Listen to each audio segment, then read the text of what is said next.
Darshan, welcome to my show. Hey, yeah, it's good to be here, John. Yeah, you're in London today. I'm in the New York, New Jersey area, so Oh, different sides of the Atlantic. And you told me before we went on the air it's quite cold in London. oh yeah. Right now, it's last week we had a whole ice over. So yeah, everywhere you walk, you're walking on ice. But it's getting warmer, so we're on 2 degrees today. Yeah, well, spring will be coming soon, another month or two, so with that to look forward to. But we can enjoy the winter too. There's a lot of wonder and beauty about the winter we shouldn't forget. We're here to talk about mental health, happiness, psychology, the well-being of humanity, and you're a psychologist. You're a counselor. You're going to tell us about that, and you have an interesting take on it. I guess in part because of your background, your parents are from India. It seems like you've embraced some of the culture from that part of the globe. We'll get into that. But you trained to be a monk for 9 months. That was intriguing. Tell us about that first. Now, fair enough. So, what happens is, I was I had a whole aim to become an IT engineer in the future. So Indian parents, they thought, yeah, IT, safe bet, let's do IT. I went to work experience in IT and I hated it. I couldn't sit in one place like that. I couldn't sit behind a computer. And that year just happened to be the year my family had a trip to India. So went out to India.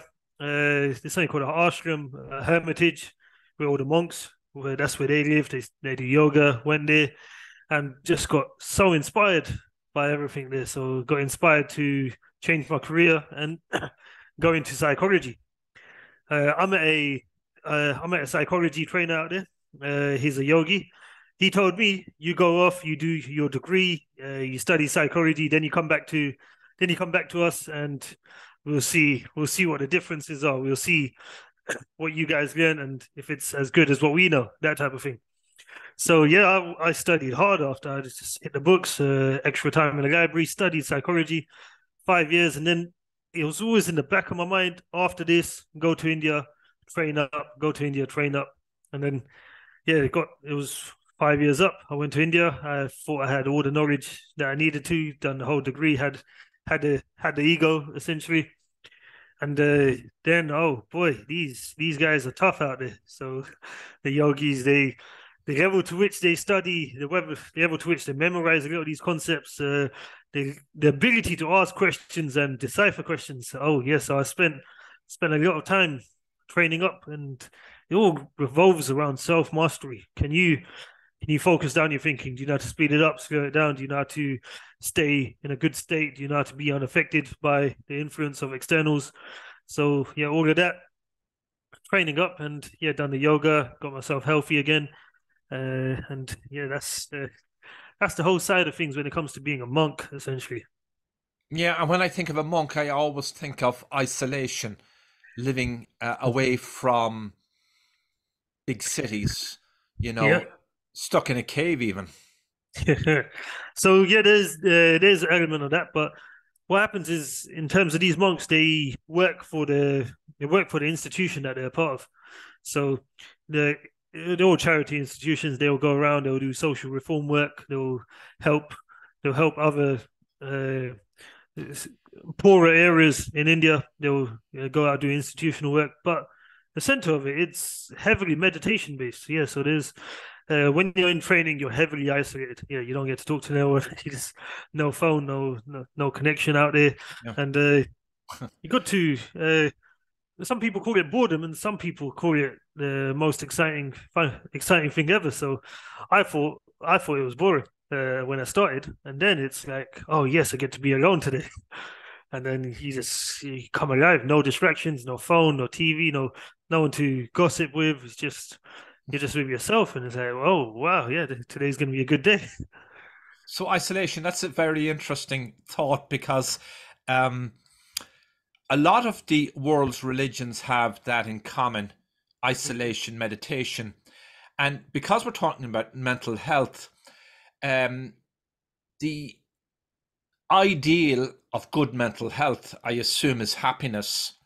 And some of the happiest people I have met in my lifetime are with different religious groups. I've met nuns who live as hermits or live a life cloistered. Large parts of their day are spent praying, hours and hours, and monks that you described there, and Catholic monks. So there's got to be something going on there that can explain what you're doing now and why you got to doing what you're doing now. Mental health, meditation, being free of all these distractions. So walk us through all of that. No, that's interesting. You mentioned some of the happiest people you know. A lot of the happiest people we know, they're not doing. They might be doing the traditional type of things about going to work, come back home, that type of thing. But the happiest people, they've got something configured differently in their mind. So I became fascinated by that. Why is these people? Why their mind is so configured to be really happy within themselves. I know how to be happy externally within a certain environment, but do I know how to be happy just inside my own body? Right now, the easiest example is when you go to the hospital, you're waiting in a line, or if you're waiting in traffic, you're spending time with yourself. Why are you getting bored? So everyone gets bored when they are alone, when they're waiting for something. But why are you getting bored if you're spending time with yourself? That means you are a boring person. if that's what we're trying to say. But I had this. The yogis used to question me heavy, and then it's why you do what you do. So this is why if we don't ask these questions, we're never going to realize. We just go. It's something called mass cultural hypnosis, going along with the crowd and not needing to ask why, not needing to change the direction, not needing to even speculate what other possibilities there are. As soon as I've done that, when you get a bit of an outside view on my own life, then you start realizing there's a lot of dependencies that I live by. I'm dependent on making sure I get the news. I'm dependent on school, career, work, a lot of tiny stimulants. And then, reducing the things that we're depending on, that equals a lot of happiness after. So that was the whole equation that I had to get my head around. I was like, oh, what? So just being less dependent on external factors makes me happy. I thought I should be chasing these external dependencies to be happy. So that's why we go by this whole isolation. If you could be happy in isolation, you could be happy anywhere, essentially. Yeah, you brought up a lot of things there. You mentioned mass cultural hypnosis. Maybe we'll talk about that in a moment. But in addition to that, isolation and ending up in some kind of a state of nirvana, and not being bored with your own company. Many of these religious people also do great acts of charity. So they go hand in glove. And it's almost like the perfect situation. It's not for everybody, and I'm not here to propose it. I'm just looking for your interpretation of that. No, fair enough. Yeah, the whole concept of serving. So technically, we go earn money, but if that money had a bigger purpose in our life, so to inspire our own families, to inspire our communities, to inspire the whole concept of charity, giving to others. Now, even the act of earning money becomes a charitable cause, a charitable motive. Now, your motive starts to become bigger than you. Yeah, your living force starts to be for more than just you, this little small bubble. Then, if something affects you, it's not just affecting you; it has to be big enough to affect your bigger motive. So this is where we say you could reduce your motive, or you can make it as big as possible. Now, making it as big as possible, it comes with a blessing, it comes with a charge, it comes with a sense of gratitude, and really and truly, if you could start absorbing everyone else's happiness, you're not even going to have to try and find your own happiness. It's just coming to you via the people that you're serving. So you're a psychologist, you're based in London. That's a huge city like New York Yeah. City, cosmopolitan. Yeah. So you see a lot of people in your clinic with Yeah. depression, who have suffered maybe panic attacks, nervous disorders, addictions, um, alcoholism. It runs the gamut, I'm sure. Yeah. Tell us about your practice and what you're seeing out there. Okay, so yeah, London really busy, and lockdown was when things boomed for my side of things. So a lot of people, it proves that we have been running away from our own problems, our own mental problems. When we had to sit with them, when we had to quiet down and reduce the externals, a lot of things just came to light. Now, these things could have been not happy with how things were in my childhood, not happy with the current relationships, not not interested in the things that I thought I was really interested in. So all of those, once they start coming to light, dealing with them starts to become the default. You have to start dealing with all these things that were buried. Now, burying things is easy in a busy place. Why? You got so many external stimulants that you never have to deal with what's going on inside. And let's say a bit more to the countryside, those type of people, they have the more longer term uh, issues, if I may say. But what we're doing is every time we suppress all these issues, one day or another, when it comes to dealing with it, are we strong enough to even deal with it? So a lot of the mental weaknesses have crept into our life. Mental weaknesses such as blame, such as not having enough control of our own thought process, and mental weaknesses as the little hideaways. So jumping in onto the alcohol, going to the parties, cheating on the family, this, and that. So they're all the little breakaways. If you go down that route, leads to more issues, more suppressing, and everyone's got this little package in them that they've suppressed so much that they can't even touch that package anymore. So they have to live a certain way to make sure they don't go anywhere near that sensitive spot that's inside of them. Well, we did hear all these reports of more mental illness during COVID. There was in America an astronomical increase in caseloads, shocking cases, an increase in drug abuse and suicide, I'm sure. Yep. So, are you saying that COVID was the trigger and that these people who were suffering mental illness during COVID, they had these underlying symptoms already, and COVID brought it to the fore? Yeah. So imagine just change triggered it. So external change triggered an internal bomb, essentially. Hmm. Yeah. So what was to say this person was ever going to be able to handle simple. In perspective, some things about COVID should have helped people with mental fatigue going on because they had more time to themselves, they had more time with the family, etc. But because they weren't ready for that change, because of the whole weakening process that was happening prior to this, everything just came in one go, and the weight that people were going through so much without the support. So yeah, that's we can't expect people that have had a mental illness buried amongst them to be able to handle it without support as well. So in COVID, the seriousness was a lot higher than on a normal day to day. Um, there's all kinds of theories and practical information and studies about mental health today in the West. And if you take those studies on face value, we've seen an astonishing increase in mental health issues, mental health breakdowns, psychological disorders, dysfunctions. Why is that? I mean, I guess the answers are in part easy to understand, but I'd like to hear your take on it.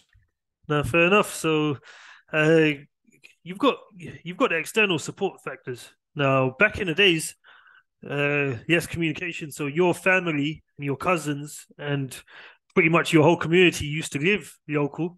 So all your support structures were pretty local, and you would just go with the tide of expectations. given by your family, your local culture, and your local norm. Now, if you look at today, we are heavily individual based. Even our support structures are friends that we don't know if we're going to keep for a long time or not. Our family isn't as big of a support structure in many cases. Now, you don't have the support structure. So one side, the support structure is gone. And then the other side is the negatives, where the cross comparison culture has gone through the roof. So we're comparing ourselves on a drastic basis. So before, I would just be compared to one of my cousins, but right now on social media, I'll be compared to hundreds of people an hour, that type of thing. So cross comparison culture. So all of a sudden, you don't know what standard you want to conform to, and yeah, your support structures are down. So it's and the biggest thing is we don't even talk about these topics. We don't talk about mental health triggers. We don't talk about how to reduce burnout. We don't talk about mental health fatigue, and yeah, especially if you've run into addiction phobias, we don't talk about these type of things and the recovery process on it. Yeah, there's a certain irony too, in the age of social media and people friending friends on Facebook. We have so much social isolation. And then, of course, we've mass consumerism, the frenetic pace of living today, the various financial stresses on people, the expectations, and the expectations even some parents put on their kids to succeed. Oh, exactly. That's crazy. It's if you think about anxiety for teenagers, why would someone older than 50 or 60 years old, they would think, why would a teenager have such anxiety? Because from their days, there was a bit more routine living. Now, the level of anxiety teenagers could face today, and teenagers are generally facing today, is it's unheard of. Now, where could all of that pressure come from? It's not just coming from the household anymore. It's coming from pretty much nearly everywhere else apart from the household.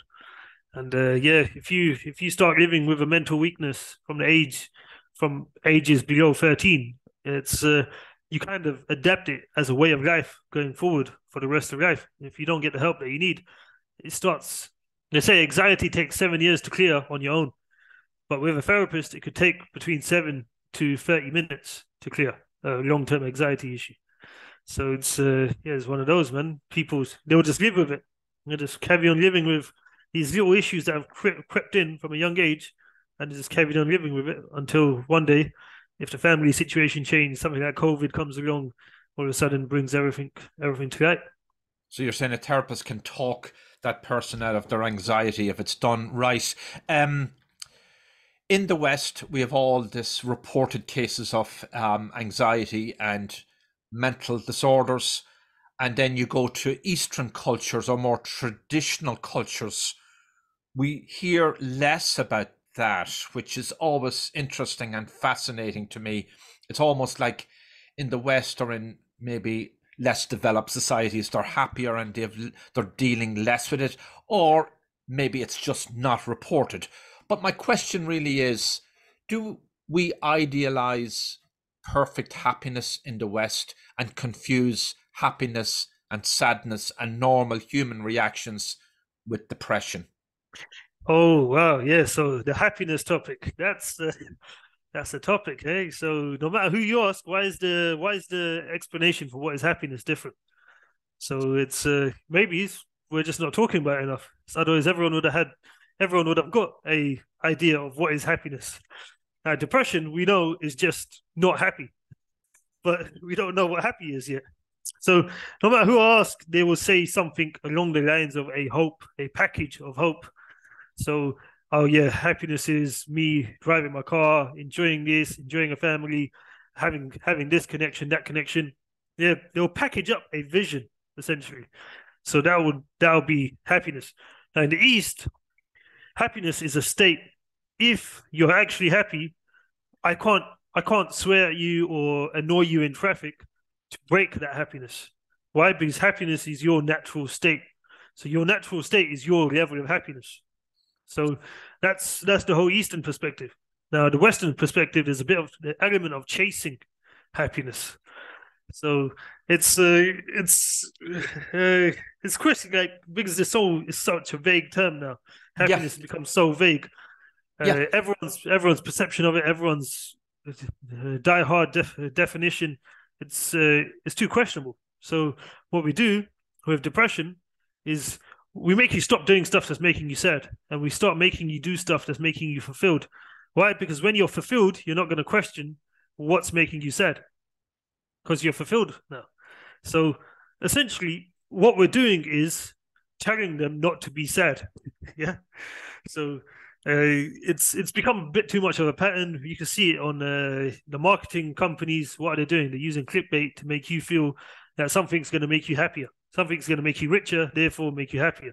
Something's buy this and you'll feel happy, or all of these type of things. They're selling you the happiness. So it's contradictory, but like I said, it's this is kind of the environment we've conjured up for ourselves. yeah, yeah, yeah. Fascinating. That's why I think we sometimes have to shut off social media, go into the countryside, go hiking for a couple of days and, get your head straightened out. Yeah. But we do idealize it in the West in the sense that every billboard advertising you pick up, turn on TV and think if they're, promoting products or selling products, everybody has a huge smile on their face, you know, and, 24/7, that's not the reality in any of our lives. Yeah, that's the advertising. We complain that these advertisers are manipulating us, but we need to really ask, why are we that open to manipulation in the first place? Why is it that easy to manipulate us? Have we not thought about what we want to be doing with our life and our minds to such an extent that a billboard or an advertisement can sell us a dream, essentially? Yeah, no, that's a good point because in my experience, it's those who have the strongest moral values in our society are the ones that can resist those influences and those stimuli because we live in a sort of an age of relativism. Anything goes, and where people are not grounded in some kind of a moral Yeah, yeah, by a makes moral sense. foundation, they can be swayed and influenced by those marketing persuaders out there. No, that's a big thing. And then we also find that people they might be grounded in a certain way, but mass culture has told them to be different. So they never end up finding themselves, and they end up having to try find themselves in short-term stimuluses everywhere else. So do this and you'll be happy, do that, you'll be happy. You start, it might be happy on the surface, but then you never actually end up finding yourself. Yeah. I went on your website and I was reading some of your blogs. They were really interesting and they were done in a plain spoken kind of a way. You didn't get into arcane Yeah. psychology speak. The layman could understand it. And there was one interesting concept you described, the role of comedy, if you will, when people are going through some kind of a trauma and that you're trying to get them to maybe talk to a therapist or whatever. You talk about introducing, have them watch comedy. So yeah, that's a big thing. So uh people that have let's say husbands and wives that have been through abusive relationships, your body can actually forget how to laugh again because Jeez. you've been, yeah, it's crazy. It's actually funny. I've uh, I've seen people that have lost their laugh. They've They a don't lot laugh. of They no sense of humor. that as in they can smile along with something, but they can't generate the bodily function of a laugh. Why? Because they've been that depressed and that burdened with so much stress for a short period of time that their body has literally they can't. We can laugh uncontrollably. It'll just come to us naturally. Some people have actually lost the ability to laugh, and it's if you think about that's the extreme. But if you just think about on a more subtle level, if we're laughing, we're doing the opposite of crying. So that's the two opposites. You go laughing or you're crying. Uh, if you do both of them long enough, it will turn into one emotion where it'll just be your deep state of happiness or or your deep state of sadness, whichever way. So it's the body as a physical function.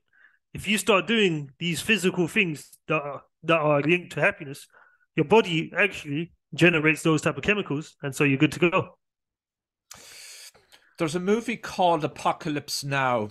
Martin Sheen is in it, and it's reported, and he's written about it himself, that during the film of Apocalypse Now, which is a pretty I don't know how to characterize it, but there's a lot of blood and guts and shooting and madness in it. I think it replicates the Vietnam War. I don't know. I'm not an expert on it, and I'm not a movie critic by any means. But, anyways, during the shooting of the movie, and Martin Sheen was in it, he had essentially a nervous breakdown because of the stress, the emotional stress of it, maybe the physical stress. And one of the things he said that got him back on the road to recovery was watching funny movies on on TV. Yeah, no, that's a must. To be honest, if you think about a time before TV, time before phones, you could also for the history of when black people in slavery, in the evenings they used to meet up together, and through social connection of each other's company, that's when laughter used to be generated. Now, imagine how powerful laughter would have to be to literally wipe away all the negativity of the day and be able to respawn that energy back into someone.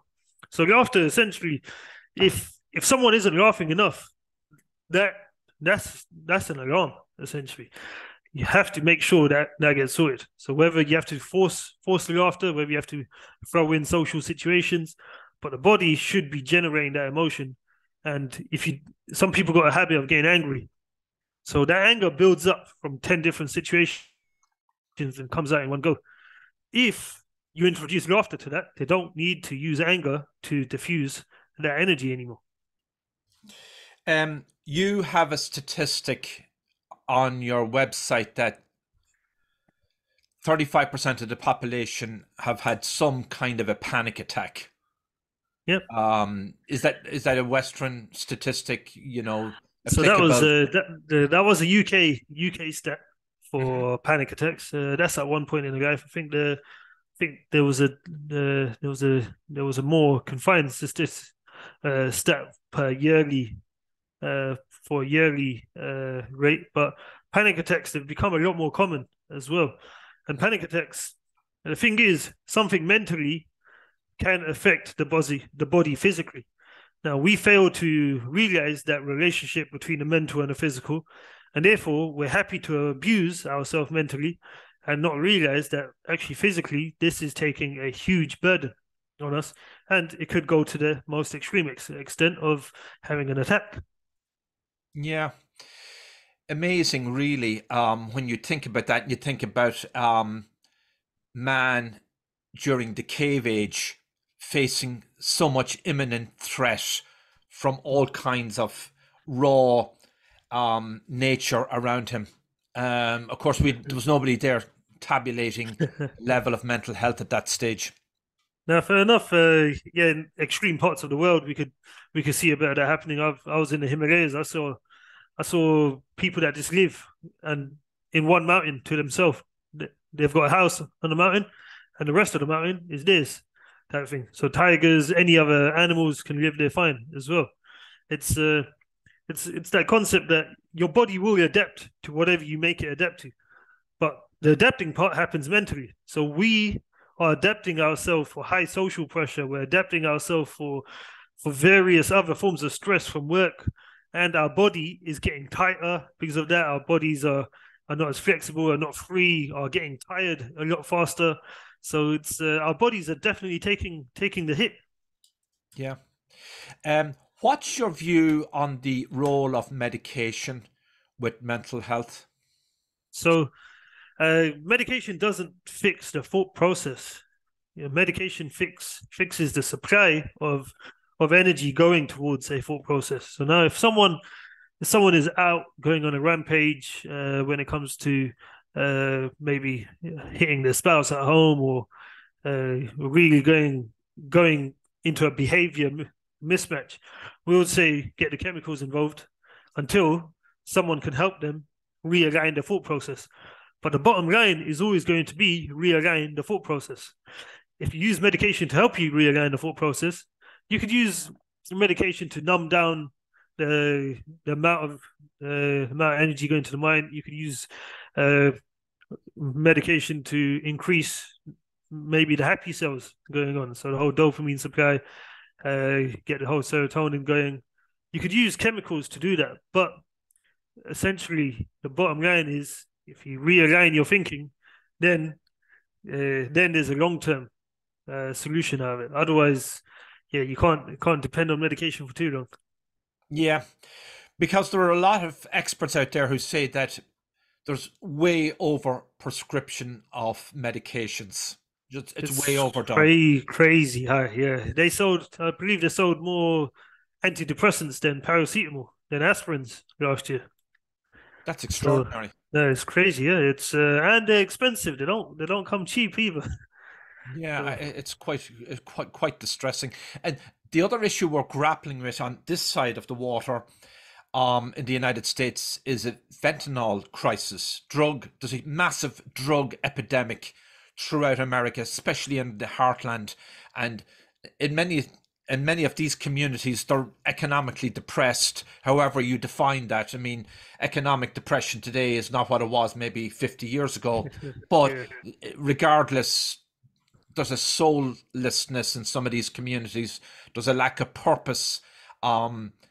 People don't feel they have a reason to get up in the morning, but they're, I guess, walking aimlessly from one day to the next. But there's a drug epidemic. I mean, how sad is that? So with drugs, there's a lot of the time you got people that'll just take drugs for themselves, type of thing, and then you got the drug culture that's attached to taking the drugs.